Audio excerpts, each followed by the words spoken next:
देख आज आम 17 नंबर पढ़िया देख देती कौन ना 5टी 10 टंकियारू 2टी 10 टंकिया वियोग कले केते टंका हेब। तो 5टी 10 टंकिया अर्थात केते टंका ना 5टी 10 टंकिया अर्थ केते टंका ना 5 गुणन 10 केते गला ना 5 10 50 टंका। 10 टंकिया 5टा हेले केते टंका 50 टंका। 2टी 10 टंकिया अर्थ केते टंका ना 20 टंका। ताले कौन करिया ना 50 टंका 20 टंका को फेड़िबा। एठी देख 5टी 10 टंका है केते टंका 50 टंका। 2टी 10 टंका है 20 टंका। तो 50 रु 20 गले केते टंका 30 टंका।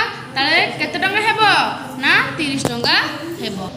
तापर देख जड़े दोकानी गोटे पुराणा बही को 50 टंकार बिकिबारु तार 15 टंका लाभ हुए। तेबे से बहीटू केते टंकार बिकिले तार लाभ बा क्षति हेबो ना। अच्छा पिला माने तमे तो लाभ क्षति सूत्र एबे आमे पढ़िया तुम छोट पिला बड़ हेले तुम लाभ क्षति सूत्र पकईकी कर। तो ये आम कौन करिया केवल मिश्रण फेड़ान उपर तुमको बुझेबा। से कौन कही ना 50 टंकार बिकिबार 15 टंका लाभ होला।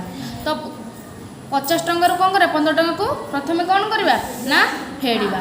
तो केते बाहर लिखब जड़े दोकानी गोटे पुराणा बही को बिक्री करते केते टंका ना 15 टंकार लाभ होता केते टंका ना 15 टंका। ताले कौन करिवो ना 50 रु 15 को फेड़िबो। ताले केते आसीबो ना 35 टंका। ताले बहीटू को 35 टंका बिकिले तांगा लाभ बा क्षति हेबो नाही। तापर देख गोटे थली रे 2टी 20 टंकिया और 3टी 10 टंकिया थिला। सेथुरु सानू 5टी 4टी 5 टंकिया नहीं गला। तेबे थली रे केते टंका रहिला से कौन कहिला 2टी 20 टंका। जेमिति कि आमे 17 नंबर करथिले प्रथमे तार टंका बाहर करथिले एटा भी सेमिति करबो। प्रथमे 2टी 20 टंका अर्थात केते टंका ना 20 केते टंका ना 40 टंका। 3टी 10 टंका अर्थात केते टंका 30 टंका। ताले प्रथमे कौन करिवो ना गोटे थली रे 2टी 20 टंका माने केते टंका ना 40 टंका।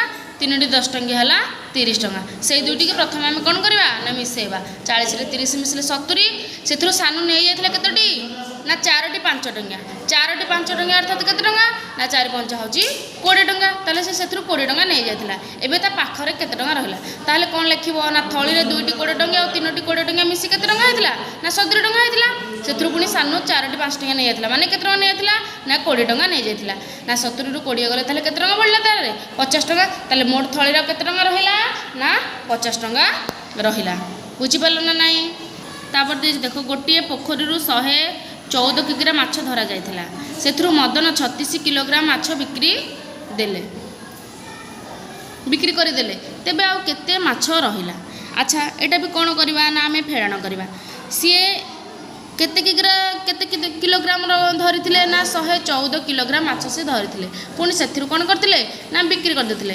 मनकर आम पाखरे 20 टंका अच्छी आम से 10 टंकार कौन ना चॉकलेट खाईदे ताले आम पाखे केते टंका रहिला ना 10 टंका रहिला। एटा केमिति कले ना फेड़ाण कले एटा भी सेमिति करो। जदि से एतिकी रखिथिले एतिकी तांको से बिक्री करदेले ताले तांको पाखरे केते टंका रहिला। ताले एटा कौन करिवो लिखिबो गोटे पोखरी माछ धरा जाइथिला केते किलोग्राम ना 114 किलोग्राम। सेथिरु मदन माछ बिक्री करदेले केते किलोग्राम ना 36 किलोग्राम ना 114 रु 36 कौन करवा ना आमे फेड़ाण करवा। बुझीला। ताले 6 रु 4 जाई परिबनी। एपटू कौन आसला ना 1 आसला 14 14 रु 6 गले 8 एठी रहिला 0 पुणी 0 रु 3 जाई परिबनी आसला 1 हैला 10 10 रु 3 गले 7 ताले 78 किलोग्राम तांगर कौन माछ रहिला। ताले मोट माछ केते रहिला 78 किलोग्राम। देजी गोटे माला रे 113टी गेंडु फूल और 29टी मंदार फूल थिला। गेंडु फूल संख्या मंदार फूल ठारू केते अधिका। ताले कौन करवा ना ये केते देची ना 113टी गेंडु फूल आउ 29टी मंदार फूल। ताले कौन करवा ना गेंडु फूल रु मंदार फूल को फेड़िले जेतिकी बाहर से तार सेतिक अधिक बाहर।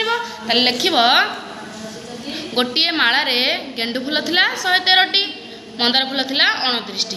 ताले 113 रु 29 कौन करवा ना फेड़िबा। तो ताहले केते बाहर ना 84टी। ताहले गेंडु फूल संख्या मंदार फूल ठारू 84टी कौन थिला अधिक थिला। बुझी पालो ना नाही। ताहले तुम समस्ते कौन करवा ना 17 नंबर ठारू एमती 17 नंबर ठारू 21 नंबर पर्यंत समस्ते कौन करवा ना खातार करके छाड़वा।